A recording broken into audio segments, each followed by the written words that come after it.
Hey guys, it's Amy at Zoe back, and I'm going to do my weekly reading update for July 28th, 2024. So Cooper is here. He's already upset that I came in sat to do this, so he might be a little whiny, just so you know.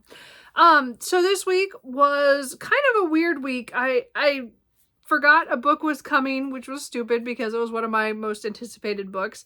So I, got to read that. I read a whole bunch of manga, a couple from the library, and then I finished up a series I was rereading. And then I read quite a few other things. And then I kind of made some decisions about some other things. So it's been kind of a weird reading week. I did read a lot. That wasn't a problem. It's just I was all over the place, and I still haven't made some decisions on what I'm going to read going forward. It's kind of been a really weird end to the month. I've been doing some really weird things. Anyway, so let's start off with so I'm going to talk about what I read and what I'm in the middle of and what I think I'm going to read in the next week. I did DNF quite a few things, so I'll get to those in a minute. But I did want to mention that I did watch Pride and Prejudice, the 2005 version. I forgot I had read this on Saturday night, watched it on Saturday night after, so I didn't talk about it last week in my video, but I did watch this. I'm hoping to watch Pride and Prejudice and Zombies either tonight or in the next couple days. I still haven't got to that. So my Jane Austen July is still going. It's just very light this year, as I said. But I did want to mention that I did actually watch the other Pride and Prejudice. So we'll see. Anyway, I still find that one a little too fast for the plot line.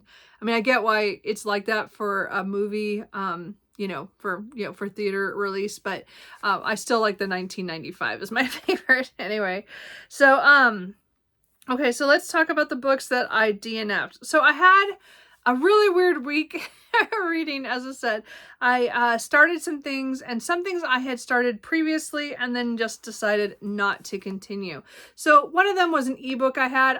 I got it quite a while ago. It was really cheap at one point. I don't remember if it was free or 99 cents or something, but that was A Vampire Wants a Wife by Angie M. Long, which is the Supernatural Dating Agency series. So this was book one, and this follows the main female character is one who is running a dating agency in this small town, or small-ish town kind of thing, and she gets somebody who wants to join the agency, to help find him a wife, and he says he's a vampire and he's 127 years old or something like that. So it starts out kind of funny because, again, it's one of those things where it's the paranormal romance where one of the main characters is introduced to the world, doesn't know that all the supernatural people exist, even though that they actually know some of them, but they just don't know it.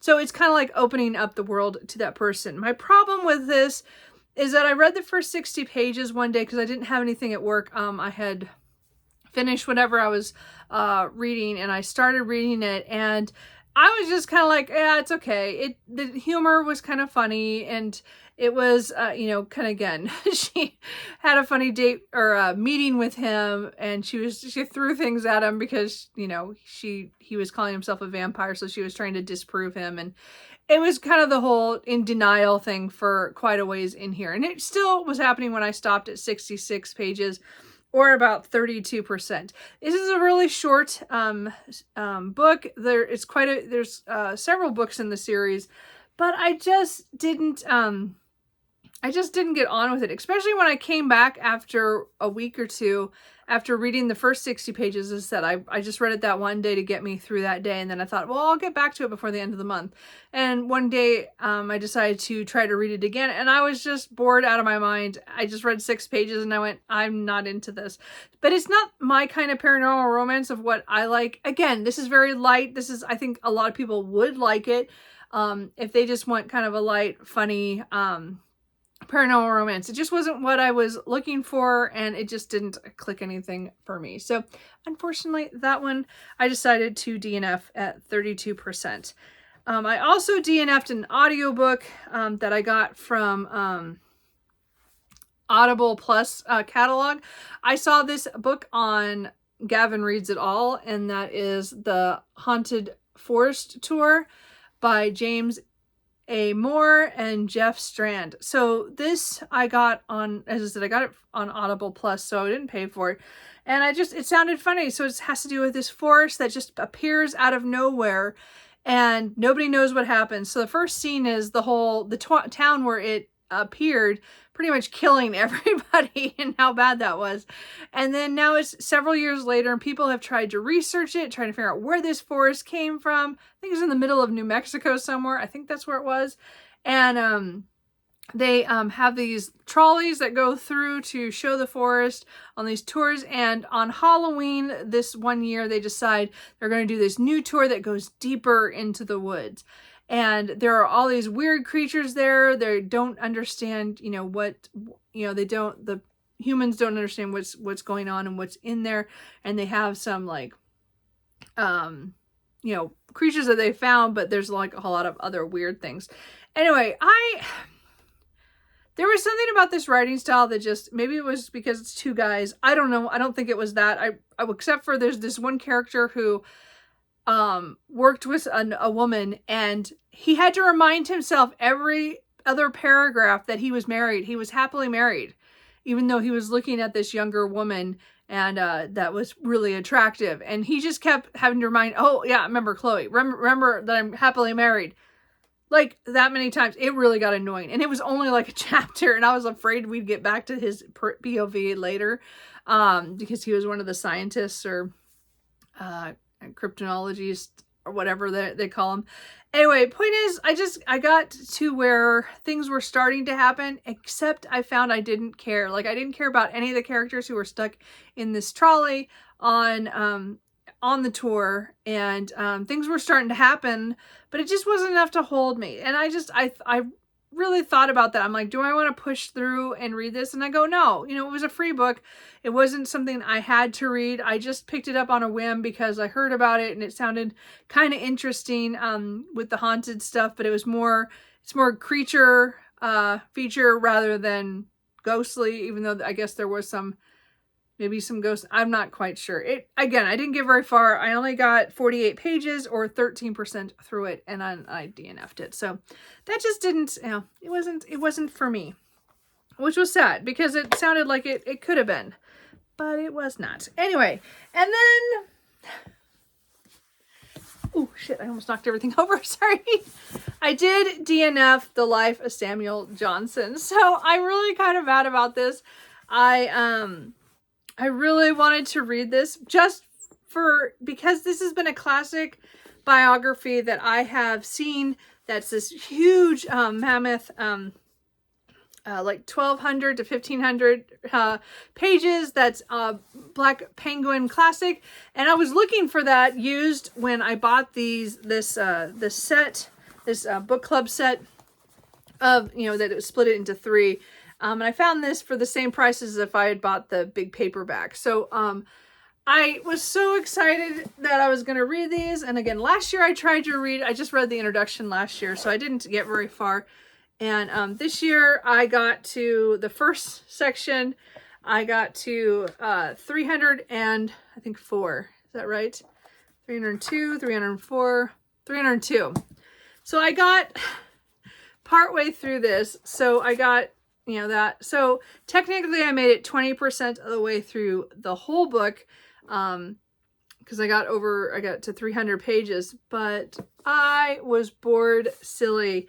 I listened to it on audio, and the audio, it was fine. Like actually it helped in a lot of ways because of the way the narrator would talk about the way that when he would make Samuel Johnson's own voice come through. So James Boswell, who wrote The Life of Samuel Johnson, is a fanboy. He wrote this after knowing Johnson for about 15, 18 years. I can't remember how long it was. And so he wrote this about him. But he did it in such a way that I'm not even sure what the next 2 volumes are about, because where I stopped is we are already I'm just to the point where Boswell has met him, and so now it's becoming really a personal kind of autobiography mixed with a biography of him seeing and hearing things. And so it becomes kind of a different tone. The first part of this is his first part of his life, like his first 50 some years. Yeah, like 53, I think 53 or 54 years of his life is in the first 300 pages. And then I don't know what the rest of the book is going to be out, because I think he lived to be another, as I said, 15 to 20 years after that. And I don't know where things he did, like Johnson is from he was born in 1709. And I think he died in 1779, but I'm not positive. I didn't get that far, and I forgot to go look to see how long he lived. But he was a writer, and he wrote poetry, and he made a version of a dictionary. So that is where I knew him from, is that he had made this dictionary. And I thought that would be a really big part of this biography, because that's what I knew him from, is that I knew he did poetry, and I knew he did paper articles and things like that, and he had the Rambler, which he put on for a few years, but it was so lightly touched on, though, on the Rambler, really lightly touched on the dictionary. There are so little things about his childhood, about his schooling, about his marriage. There are all these things that you'd think would be more in a biography, but it is barely covered. And again, I did 300 pages, and I felt like I got like little snippets of him, but I'm also like, what the heck is the rest of this book about? So I just got tired, and I did read quite a bit for 3 days, and then I was just like, I'm done. Like, I just don't want to do this anymore. And mostly because Boswell just becomes a fanboy, and he just talks about how interesting that him and Johnson met, and how they started to interact, and how they hung out together and met other people. And it's kind of like a celebrity memoir in a lot of ways, from somebody who's on the inside kind of thing. So I don't, as I said, this did not go well. As I said, I don't blame the audio. I just decided I just didn't care enough to continue. So I will be getting rid of these. Again, I really liked, they're just nice additions, but it's not, I'm never going to finish this, and I don't want to. I don't care enough. Johnson was, again, it wasn't that I knew a lot about Samuel Johnson before I started this, but he is, influential in certain ways. People mention Samuel Johnson, and again, they talk about the Rambler, they talk about the dictionary and other things that he wrote. Again, he was a poet. He did a lot of writings and just a lot of different things. But I just feel like this kind of reduced most of his life story in a way. And again, I said, I probably should just look to see what the other 2 volumes even consist of, because I don't know what Boswell can even talk about that why he didn't expand on the rest of his life. It just makes no sense. Anyway, so this is a very disappointing DNF, because I did hype these up in my mind, because I've been seeing that biography for years, and I always wanted it, but it was just so big and chunky as a Penguin Black Classic, and I just couldn't afford it. And then I bought these thinking that was a really good deal, and they were really nice, and now I'm gonna get rid of them anyway. So that was supposed to be for my Jane Austen July. Again, I will have the creators down below of that readathon, because I'm really enjoying my Jane Austen July reading overall. But that was a fail. I was doing that for contemporary-ish, because the biography was published in 1790. So I believe that's the date. Anyway, and so, she was alive that time. She was young. She was like 15. But the point is Jane Austen was alive.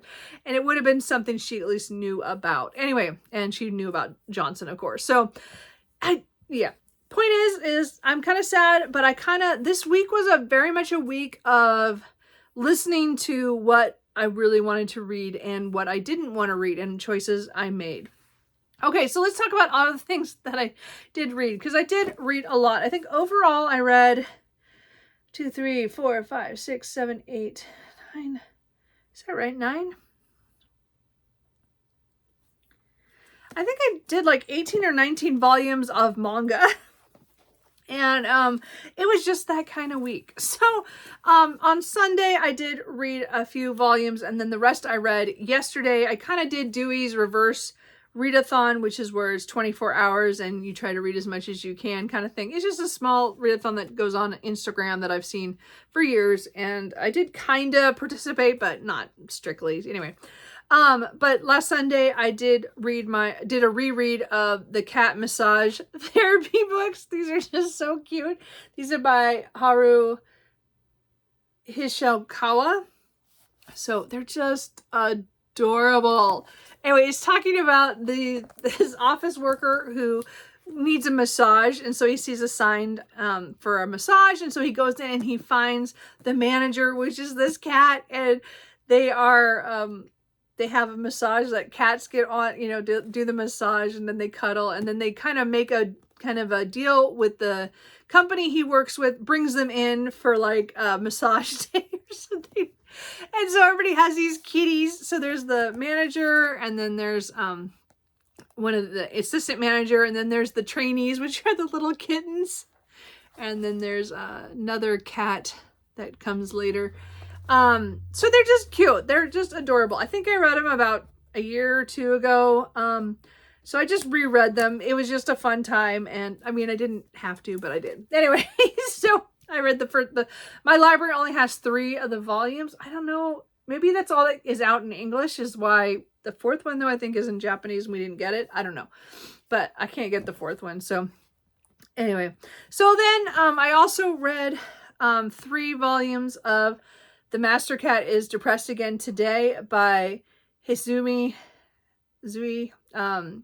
Yamada on Sunday, and then I read 2 more that I asked for after I read these that came in during the week, and then I read yesterday. So I've read up to volume 6 of this, and this is just adorable. This is again another one where it's kind of like surreal kind of thing, because it has a overworked office worker who had found a kitten a while ago, and the kitten grows up to be like man size, and he takes care of all the household stuff. He's like clean freak, and he cooks, and he's always just adorable.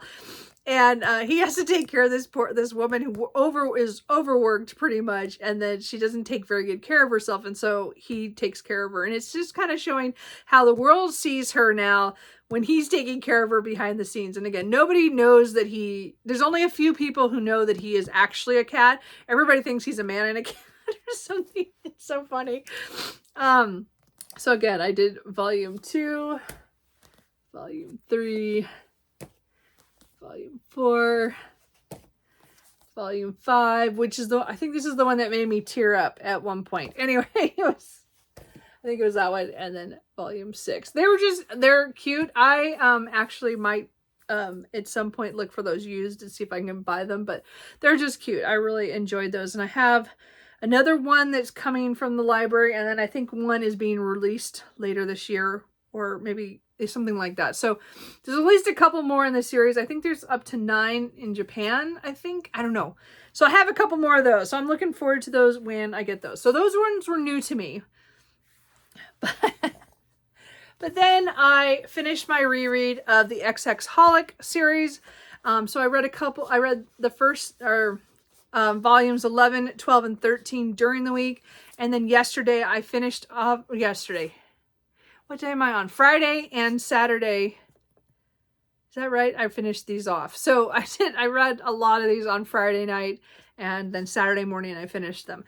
So I finished the main series. So this is by Clamp, and these ones are ones I actually were reading as they came out in English. I would buy them, like I had them all pre-ordered, like they would come out. Like, so this is early 2000s.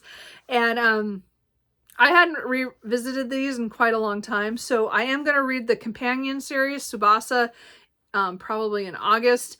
That's 28 volumes. But I really enjoyed this one. This is talking about a young man who can see ghosts and things, and they're out to get him because he's they can taste his power kind of thing.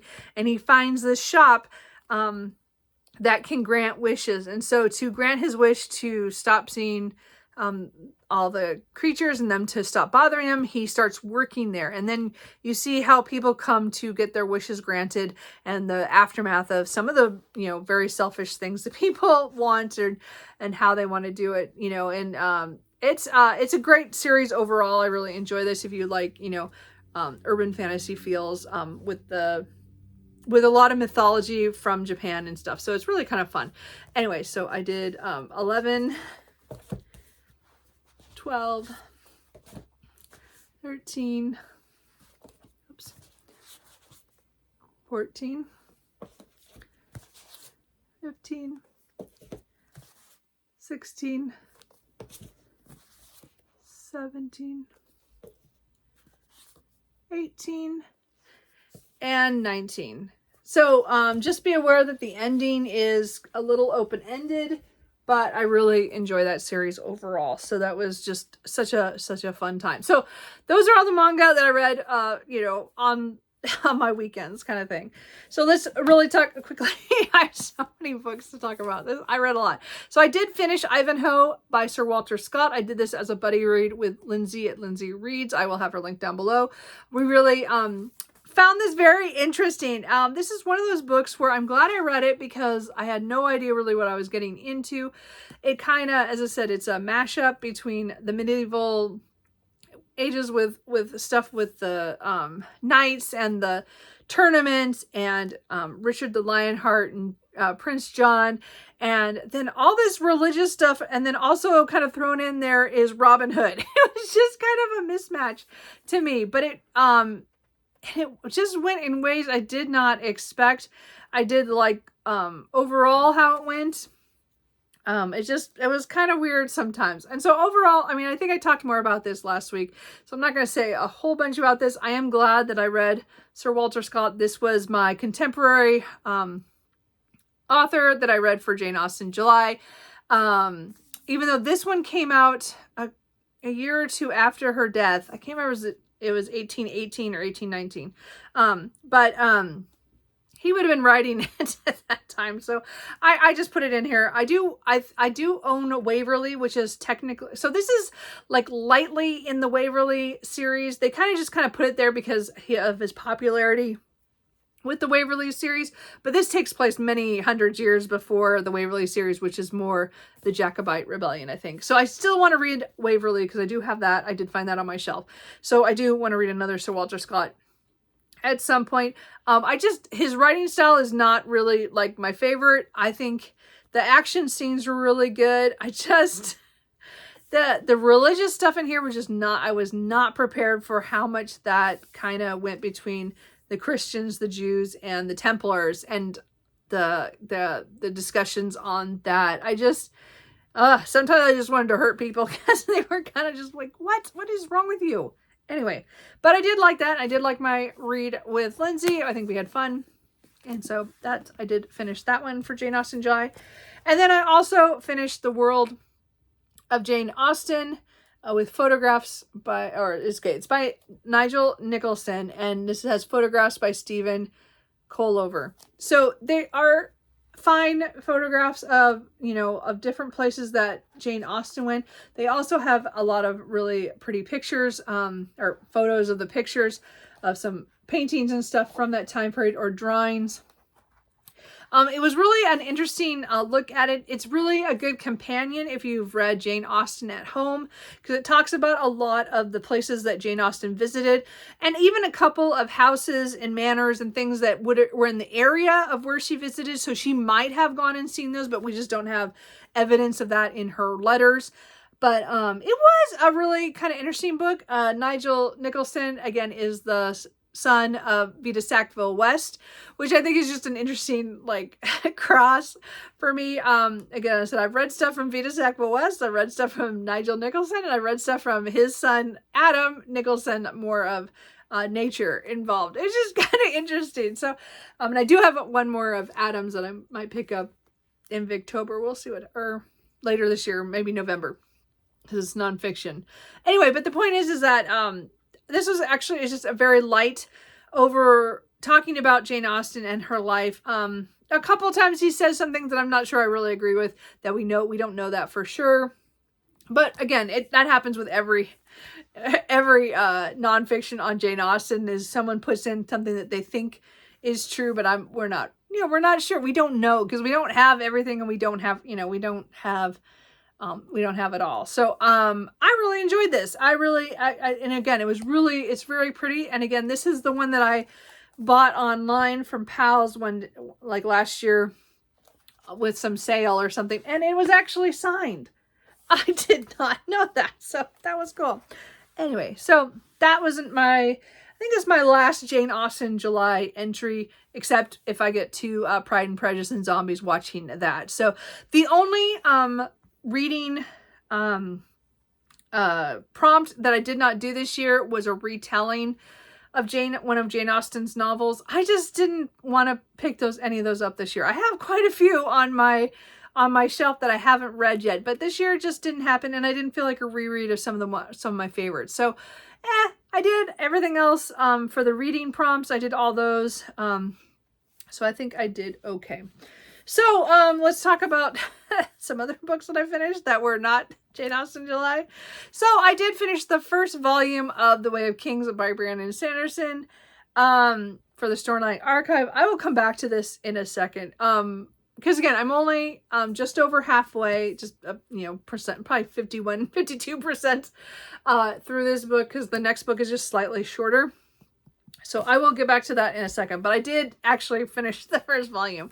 But let's talk about two of the other books I read. So I did listen to The Wisteria Society of Lady Scoundrels by India Holton. So I've had this for a little bit, and I've been wanting to read it because people have mentioned it kind of because it's funny, and it was kind of giving them Gail Carriger vibes in some ways, because it's Victorian, but it's an alternate history with different things. And I listened to the audiobook by Elizabeth Nolan, and she did a really great job. Actually, I really liked this. I listened to this all in one day. It was a day at work where I was just on the computer typing all day, like writing emails a lot that were not ones you needed your brain to engage in. It's more stuff, hey, did you get this? Anyway, point is that it was really, I was able to do that for that day. And so this is following, is it Cecilia? Yeah. And she is so there's lady scoundrels. They're kind of like lady pirates. They have houses that fly in the air from place to place, so they move around. So they don't have like ships, they have houses that move around. And she is part of this Wisteria Society, which is these women who are all kind of lady pirates, that are roaming around in England. And she finds out that one of the members is trying to kill her, and she's all excited because she's gotten old enough that she's considered a threat. So she has this one guy comes, what is his name? What is his name? Ned. And Ned is hired to kill her, but he has like his own agendas. So there's stuff going on in the background, and they're just so cute because right away there's some attraction there because because it is, but they have really good banter. I think that's what was really fun about this, was the banter. It was really funny. Nobody took anything super seriously, everyone they should have. And again, we're talking about houses that fly and a society of pirates. And then there's another pirate who has his own flying castle-ish kind of thing, and he is out to get them. And there's a lot of back stuff. I don't want to go into too much of this. I think it was really fun. I just had a great time with it. It wasn't perfect. It wasn't something that I might not need to keep this book on my shelf. I'm not sure. I haven't decided yet. It's one of those ones that's kind of iffy. I am going to read the second book,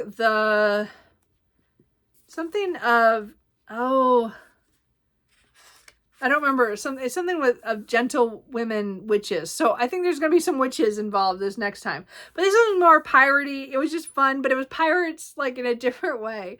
And I really liked the way it went in the end. I liked how that all wrapped up. So that's why I will probably read the second one. It just wasn't a perfect hit for me. But I did like it overall. And I'm kind of glad I read it pretty quickly. I don't know. I mean, I don't feel like it's a book that I would have sat down and not come back to, but you never know. I did read like 20 or 30 pages one day and then put it down and never didn't come back to it for a couple months. So I think that by picking it up on audio and getting through it that day just worked out for me. And it was by accident that I picked it up. I just picked it up randomly. The library said, hey, your hold's here, and I just did it. So it was really, I really enjoyed that. And again, as I said, I'm going to probably pick up the next one to see how that goes, because I think it has to do with witches. So I don't know. We'll see what happens.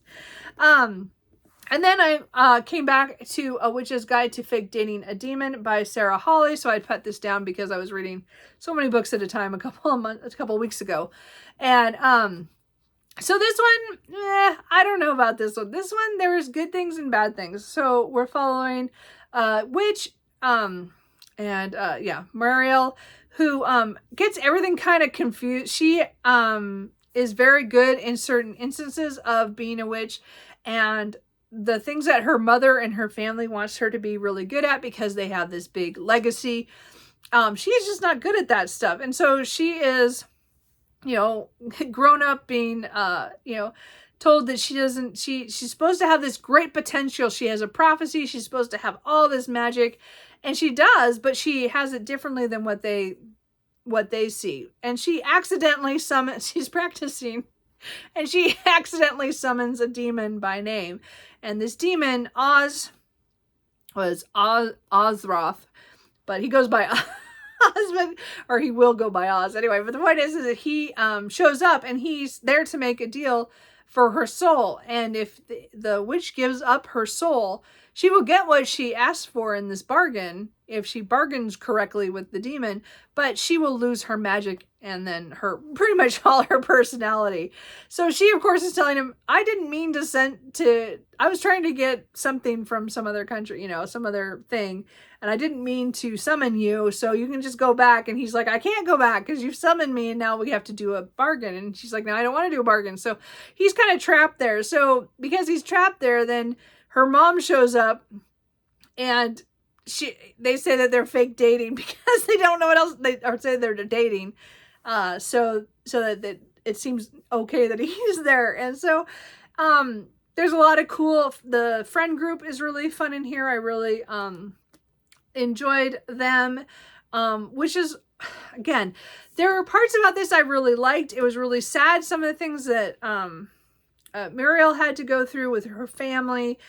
There's also a side plot of something's happening to the woods, and this is Glimmer Falls, which is like a place where a lot of paranormal stuff is a higher percentage of things happening there. They have these woods that have these hot springs that some of the people in town want to change into a spa, but Muriel and her friends want to protect that place because there are some endangered species there. And so there's like she's fighting the demon of trying to bargain for her soul, and he has his own issues with things with his being a demon, with some background stuff with him, and then the forest is having issues and things like that. So there's all these things, like, again, there's a lot of good things in here.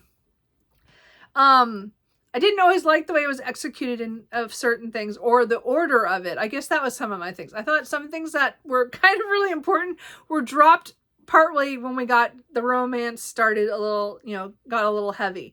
And I'm like, wait, what about all this important things that are, to me were more important than the romance at the time. So, but I think overall in the end, it worked out. I did like a lot of it. I just didn't love this one. I might try the second one. I'm not sure yet. It's one of those ones where it's a series that I don't know if I'll continue, and I'm not sure I'm going to keep the book. It was okay. Like, as I said, I think there were some good things to it. I laughed, during parts of it. So I think it was fun for a paranormal romance. I don't know. It didn't do, I guess, what I wanted it to do. It's, just not all of it. So anyway, but I got that done as well. So, okay, so I'm going to go through this really, really quick. I'm in the middle of How It Doesn't Feel. Infatuated Fae, book 1 by Janine O'Reilly. So I did try this during June. I just read a few pages and was like, no, not right now. So I came back to it trying to, as I said, I'm trying to get through some of the books that I've started in the last few months and I haven't finished. So I'm 100 pages in, so I'm about a third of the way through. This book definitely took me a long time to get into it. I think it kind of has a slow beginning. So we're following Callie, who is a biologist who is trying to help these moths in Michigan and at this park. And she's having trouble with people that she works with in the way that, you know, they're park rangers, but they deal with their job differently. And she's trying to save things. Like she is very much, you know, definitely out to be, you know, saving all the animals. So she's there to help these moths. And so that kind of gets her meeting people who this one guy who might be able to help her find a certain mushroom in the park grounds so that it helps save it can help with some disease that the moths have. So she is trying to do that. Well, something happens, like, and she is out in the woods and suddenly she goes through a portal and she is now in the Feylands and she is she is captured and tortured pretty much. So I haven't gone farther than that. There's some little quirks and some other things. It just took a while to get to the point where she went through the portal because this is a portal fantasy romance. So again, I'm guessing there's going to be sexy times later on. Right now, again, they're very much enemies right now. So I'm figuring this is going to go enemies to lovers. And I'm just not sure about this one. I know there are, as I said, the second book's already out and the third book I think is coming out in early next year. So I wanted to get through this because I think I pre-ordered this book. So I do want to read this. So as I said, I'm about a third of the way through. I'm hoping to get it done in the next couple days. But anyway, so that one's okay. We'll talk more when we'll see what happens because right now I'm not sure. I did start my reread of The Witchwood Crown by Tad Williams. I'm listening to it on audio by Andrew Wincott. I just adore his narration of the Memory, Sorrow, and Thorn series and The Last King of Austen. So this is the second part of the overall Austen Ard series. Again, I'm getting ready for the Navigator's Children, which is coming out in November. So I need to reread the two big books that I haven't reread in quite a while, and then a novella, and then I have one more book that I haven't read, Into the Narrow Dark, which is on my 24 in 2024 that I need to read, and then also the Navigator's Children when it comes out. So I just restarted this, so I'm only 80 pages in. I just did a little bit, so this is going to take me a while. This is not a rush. This is just an audiobook when I have time. And then I did start yesterday during the end of Dewey's reverse readathon, Secrets of the Octopus by Cy Montgomery. She is one of my favorite nature writers, and this is her new book from National Geographic about the octopuses. And this is a gorgeous book on pictures of the octopuses. It's just fantastic. Now, it is a little dry in the writing, talking about different things about the octopus. And, but I have learned several things that I didn't know, or myths that I was like, oh, that isn't true. Okay. So it is really good. I'm on the last, main section. And then there's some, just pictures in the back of certain ones that kind of gives kind of a kind of card. I don't know what I'm trying to say. Like, yeah, I don't know what I'm trying to say, but it talks about individual octopus. So anyway, so I'm hoping to get that done either today or tomorrow. As I said, I have, what did I say I have about 70, 80 pages left. And again, a lot of those are photos, but the writing is pretty, it's not a fast read. Even with all the pictures, like there's still a lot of information, a lot of stuff talking about. I think it's really a good book. I'm just saying it's not as fast as I thought it would be. So, really quick, since I had a lot to talk about today, a lot of books. So, so The Way of Kings, this is my just talking about this as again, I just read the 30 pages to finish off this volume this week. And then I had this whole plan. I was going to start reading this on Thursday, I think. and then just, you know, read a certain amount every day to get it done by the end of July. And I had that plan. I had it in my bag to go to work the next morning. I got up Thursday morning and had like a panic attack, and I'm like, I can't read that right now. Like, I just can't do it. And so I didn't take it, and I haven't touched it since. So last night I did start thinking about it again. So I don't know what it is about The Way of Kings. I think it's because one of the characters I don't really like, and the other two major characters I do, or I'm interested in more. I'm just mad at the Shaolin character. She just pissed me off with what just happened at the end of this book. I mean, if you read it, you know. Like, it just made me so mad. So I said, I still have 524 pages left of this book, of this, you know, The Way of Kings all together. So I have not started the second part. So I don't know what I'm going to do. Like, I keep thinking, oh, all I have to do is just listen to it a little bit here and there and I'll get it done. And I will. But I have to, like, allow myself to read this. And I'm not in the mood for this right now. Like, I picked up The Witchwood Crown as a reread because I am desperate to get back into that series. And I don't feel the same way about The Way of Kings. And I think the reason is because I can acknowledge that it's really well written. And I know that they get better because Way of Kings is the first book. So there's a lot of starting parts to it. You know, there's a lot of stuff to learn. But I was so mad at the end of the first part about what just happened. So I think I just need a little while. And again, I hope to come back to this, just not right now. I keep thinking, oh, I'm going to pick it up today. And then I go, no, I'm not. I'm not going to do it. So we'll see what happens. Anyway, so Way of Kings is again on hold. I just wanted to put that out. And so then the last couple days of the month, before I start my new TBR, I do still have 4 books that, not counting The Way of Kings. I do have some other bigger books that I'm in the middle of too, but these are 4 books that I started in either May, June, or July that I have not finished. And so I'd really like to hopefully finish 1 or 2 more of these after I finish How Does It Feel? I could finish the 10,000 Stitches, which I got to page 40. Darks. Oh, hold on. Darn it. Okay, sorry about that. If things moved, I had to move the camera. So I had some food that had to go into the refrigerator. Anyway, so that's what the timer was for. Sorry, I almost made it to the end. But before I go through the books that I would like to read this next week to try to clear off my currently reading, I forgot a book.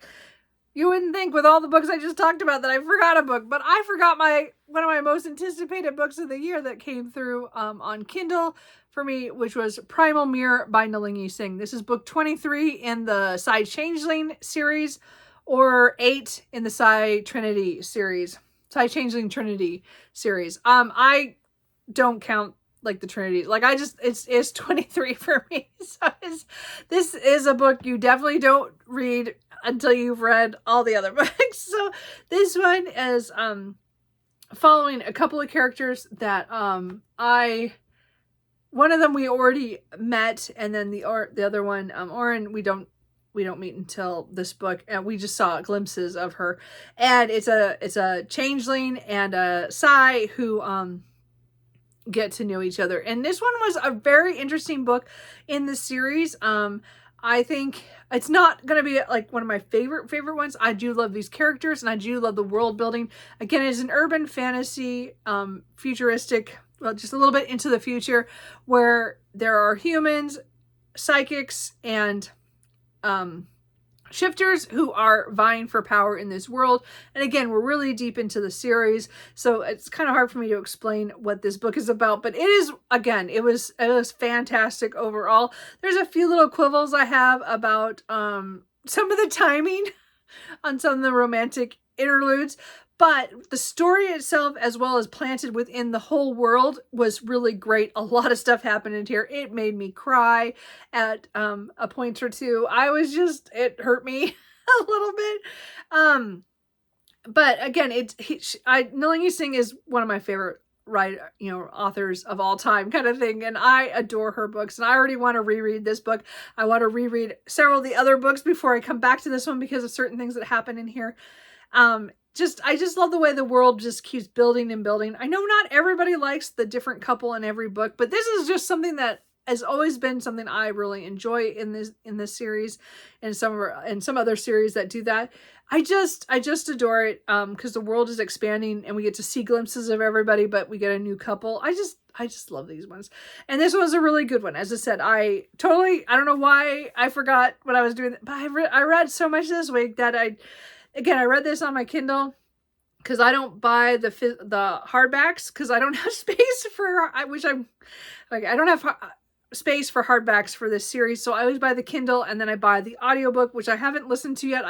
I got it because I paid for the Kindle. So pretty much what I'm doing is buying the Kindle and the audiobook for the price of what I would pay, well, mostly would pay, maybe not, I don't know, for the hardback.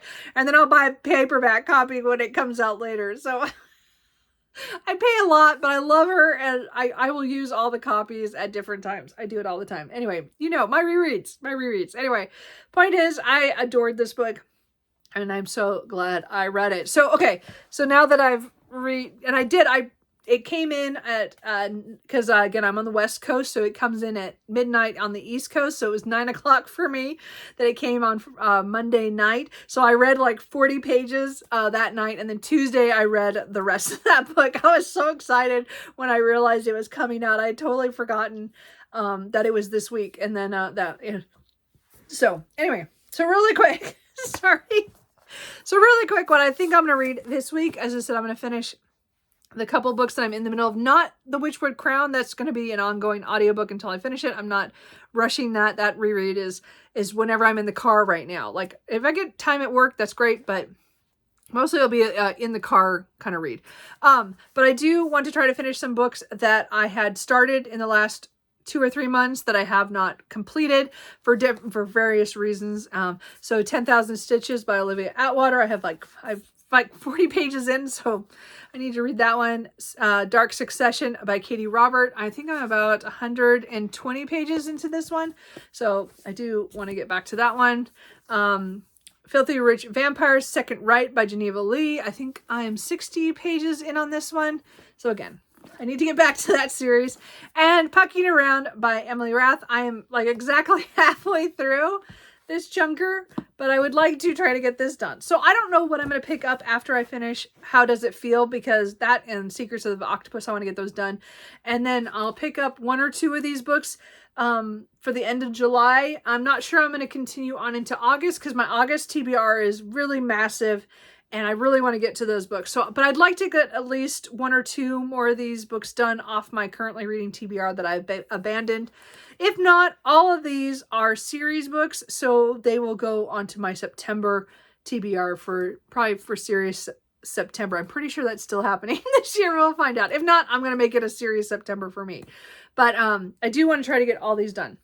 Anyway, so sorry, I had to add that on here at the end. Cooper is here too and still upset that I'm here. So sorry, I have so many things on my brain and I've done all this. So I have a lot of reading to do, but also I just, sometimes you just can't read something. And so let me know if you have ever felt that way about a book with The Way of Kings and not being able to pick something up. Even though you enjoyed the first, I still enjoy it. I would still call this a 4-star read. I just can't get myself to pick up the book. And then let me know how your reading is going. Again, my Jane Austen July stuff is done, but except for the video, hopefully I'll get to watch one more movie. So we'll see what happens. But let me know how your reading is going this week. Was yours as chaotic as mine was? Clearly I am all over the board. Anyway, I think that's kind of it. So I do have some plans for August, so we'll see if that comes to fruition. But first, my TBR will be up in a couple days. So we'll see how that goes. So anyway, I hope you guys are doing well, and I will talk to you guys later. Bye.